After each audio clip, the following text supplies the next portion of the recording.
শুভ সকাল বন্ধুরা, দেখতে পাচ্ছ আমার ছেলে প্রজেক্টটা পুরোপুরি কমপ্লিট করে নিয়েছে।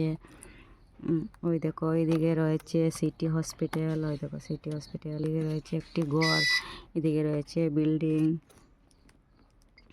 আজ এটা নিয়ে শিলচরে যাবে। দেখো বন্ধুরা, ভূমিকম্প দিলে অটোমেটিক অ্যালার্ম বাজবে। ওই দেখো, ভালো লাগলে লাইক কমেন্ট করবেন। টাটা।